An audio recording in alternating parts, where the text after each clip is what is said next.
এই ফুরফুরা শরীফের পীর সাহেব আবু বকর সিদ্দিক মিজানপুর ইউনিয়নের প্রেসিডেন্ট ছিল সাইদ মোল্লা। নাম কি ছিল? সাইদ মোল্লা। তার বাড়িতে যাওয়া আসা করতো। ওই সাইদ মোল্লার বাড়ি পীর সাহেব, ওরা তো মানুষের বাড়ি যাওয়া আসা করে, ওই রকম আসছিল। তখন কি কসরউদ্দিন মোল্লা বলে আমাদের তরিকা পাকের হুজুরপুর নূর পাকের একজন মুরিদ ছিল, কসরউদ্দিন মোল্লা। উনি গেছে যে পীর সাহেব আছে পাশাপাশি বাড়ি, তো পীর সাহেবের সালাম দিয়ে আসে। ওই পীর সাহেবের কাছে গেছিল, ওনার সাথে আরো কিছু লোকজন ছিল ওখানকার। তো ওই যে আইসে ওই যত সেরেক বেদাত করে এই দলের লোক একজন চলে আসে। এই কথা কওয়ার পরে ওই কসরউদ্দিন মোল্লা কইলো যে আমি কিতাব নিয়ে আসি। খানকা পাকের তো একখান সটি কিতাব নিয়ে গেছে। সটি কিতাব নিয়ে যাওয়ার পরে ওরা দেখে কই কি ওই যে নিয়ে আসে কি সোতা, কি করছে ওই যে নিয়ে আসে সোতা।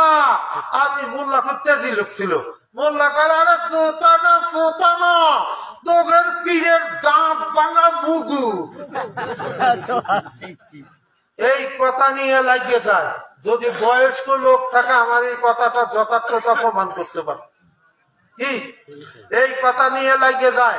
এই যে কালীবাড়ি ঘাট, কালীবাড়ি ঈদগার মাঠে, কালীবাড়ি ঈদগার মাঠে বহেস হয় ফুরফুরা আর এই মেদিনীপুরের লোকজন দিয়ে। তখন আব্দুল খলিফা সাহেব ছিল, হুজুরপুর নূর পাকের কাছে গেছিল, হুজুর মাওলানা না দিলে আমি যাবার পারবো না, আমার মাইজে ফেলা দিবি। আমি ফকির মানুষ, ভাই মাওলানা কোথায় পাবো? হুজুর আমি যাবোই না। বাস ওই কথা কওয়ার পরে আর কি যাবে, বসে গেছে, আমি যাবো না। হুজুরপুর নূর পাক 3 জন মাওলানা দিলেন। মাওলানা আবি হুফাত মিশর জামাত ইউনিভার্সিটির কি আরবি প্রভাষক। আরেকজন দিলেন মাওলানা ওজিউল্লাহ, কলকাতা আলিয়া মাদ্রাসার প্রিন্সিপাল, মেহনত নোয়াখালীর লোক। আরেকজন দিলেন কি মুহাদ্দিস আবু তাহের, তিনি হাদিস শাস্ত্র মুহাদ্দিস, তিনার বাড়ি হলো নোয়াখালী। এই 3 জন মৌলবী নিয়ে আসেন খলিফা সাহেব। আর ফুরফুরা শরীফ তখন গোয়ালন্দ থেকে কলকাতা, ঢাকা মেল, চিটাগাং মেল যাওয়া আসা করতো। কি করতো না? হ্যাঁ, ট্রেন যাওয়া আসা করতো। ওই ট্রেনে ফুরফুরা পীর সাহেবরা রাজবাড়ি প্ল্যাটফর্মে 2 নম্বর প্ল্যাটফর্মে ট্রেন এসে দাঁড়াইলো। সব নারায়ে তাকবীর, আল্লাহু আকবার, পাগড়ি বেঁধে জিন্দাবাদ, ভেঙে ফেলাবো, খায় ফেলাবো, মুছে ফেলাবো, চিৎকার বাক্কার পাইলে। তো গাড়িতে উঠে পীর সাহেবের সাথে দেখা করছে। পীর সাহেবরা জিজ্ঞাসা করলো ওই পক্ষের কোন লোক আসিল? এই আবু বকর সিদ্দিক। কথা কিন্তু মাইকো হচ্ছে, যদি কেউ থাকে আসতে পারেন, প্রমাণ কি গোপন কথা না। তখন বলে যে হ্যাঁ আছে ওই পক্ষের মৌলবী 3 জন। নাম কি? এই নাম, এই আবি হুফাত, ওজিউল্লাহ, আবু তাহের। এই কথা শুনে পুরপুরের পীর সাহেব ট্রেনের থেকে নামে নাই, না নামে খালি কইলো ওনাদের আমার সালাম দিবেন। সুজা গোয়ালন্দ যায়, স্টিমার ধরে নারায়ণগঞ্জ পার হয়ে যায়। তারপরে হলো বহেস, গরুর গাড়ি, মোষের গাড়ি ভরে ভরে কিতাব নিছিল। এই যে মৌলবীর ঘাট চেনেন নাকি?